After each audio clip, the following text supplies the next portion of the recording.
I decided not to bring Bo today because he stepped on my economic speech yesterday. Good morning. I know that April 15th is not exactly everyone's favorite date on the calendar, but it is an important opportunity for those of us in Washington to consider our responsibilities to the people who sent us here and who pay the bills. And I've brought some friends of mine who sent me here and pay the bills. Across America, families like the people who joined me have had tough choices forced upon them because of this economic downturn. Many have lost a job. Many are fighting to keep their businesses open. Many more are struggling to make payments to stay in their home or to pursue a college education. And these Americans are the backbone of our economy, the backbone of our middle class. They're the workers, the innovators, the students who are going to be powering our recovery. And so their dreams have to be our own. They need a government that is working to create jobs and opportunity for them rather than simply giving more and more to those at the very top in the false hope that wealth automatically trickles down. And that's why my administration has taken far-reaching action to give tax cuts to Americans who need them, while jump-starting growth and job creation in the process. We start from the simple premise that we should reduce the tax burden on working people while helping Americans go to college, own a home, raise a family, start a business, and save for retirement. Those goals are the foundation of the American dream, and they are the focus of my tax policy. First, we've passed a broad and sweeping tax cut for 95% of American workers. This tax cut was a core focus of my campaign. It was a core component of the American Recovery and Reinvestment Act, and it is the most progressive tax cut in American history. And starting April 1st, Americans saw this tax cut in the extra money that they took home with each paycheck. Make no mistake, this tax cut will reach 120 million families and put $120 billion directly into their pockets. And it includes the most American workers ever to get a tax cut. This is going to boost demand, and it will save or create over 500,000 jobs. And the Congressional Budget Office has found that tax cuts like these for American workers are more than 3 times more effective in stimulating recovery than tax breaks for the very wealthiest Americans. This tax cut also keeps a fundamental promise that Americans who work hard should be able to make a decent living. It lifts more than 2 million Americans out of poverty. And together with the child tax credit, it ensures that a working parent will be able to support their family.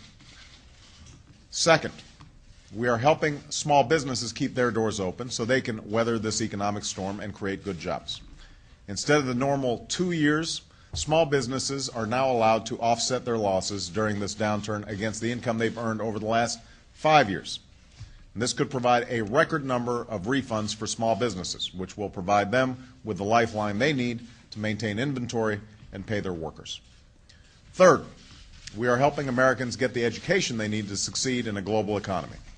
For years, we've seen the price of tuition skyrocket at the same time that it became more and more important to earn a college degree. And that's why we are making college more affordable for every American that needs a hand. That is why we are committed to simplifying the student loan process so more families can get the help they need. And that's also why our $2,500 tax credit for all 4 years of college will help us reach a goal that will help our country lead in the 21st century. By 2020, Americans once again will have the highest proportion of college graduates in the world. Fourth, we are helping more Americans purchase homes that they can afford.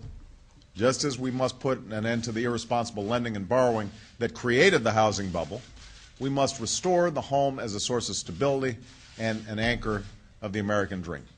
That's why we're providing a tax credit of up to $8,000 for first-time home buyers, which will put a home within reach for hardworking Americans who are playing by the rules and making responsible choices. And by the way, there are at least a couple of folks here who have already used that $8,000 credit. And I think it's wonderful to see that this is already prompting some willingness for people to go ahead and make that first-time purchase where they thought maybe it was out of reach before. Fifth, we know that tax relief must be joined with fiscal discipline. Americans are making hard choices in their budgets, and we've got to tighten our belts in Washington as well. And that's why we've already identified $2 trillion in deficit reductions over the next decade. And that's why we're cutting programs that don't work, contracts that aren't fair, and spending that we don't need. We're also doing away with the unnecessary giveaways that have thrown our tax code out of balance. I said this during the campaign. I'm now saying it as president. We need to stop giving tax breaks to companies that stash profits or ship jobs overseas so that we can invest in job creation here at home.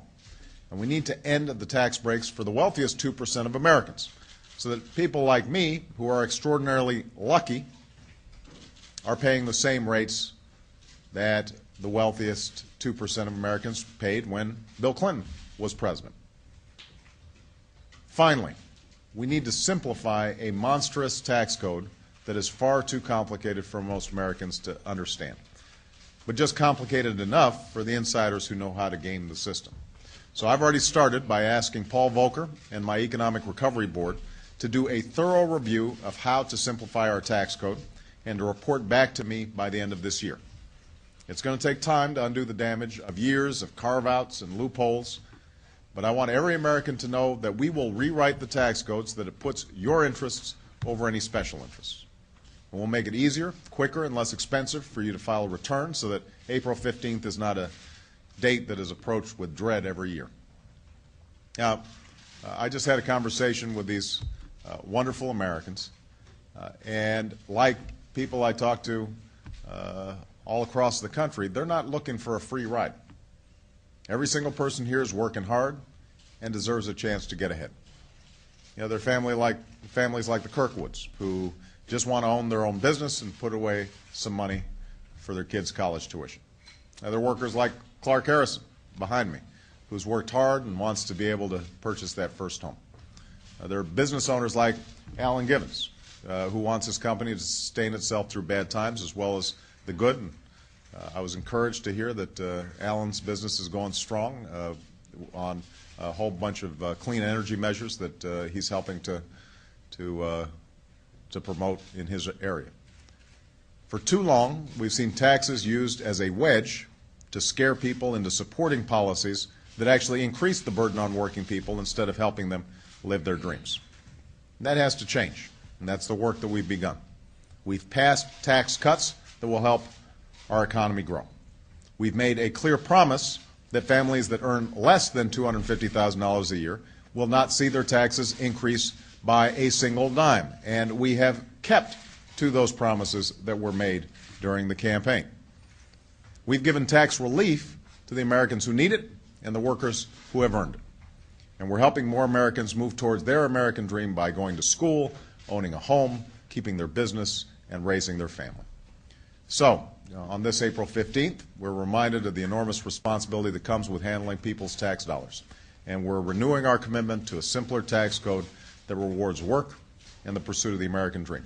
And I just, again, want to personally thank all of the families and folks who joined me here today because they inspire me to do what I do every single day. All right? Thank you, everybody.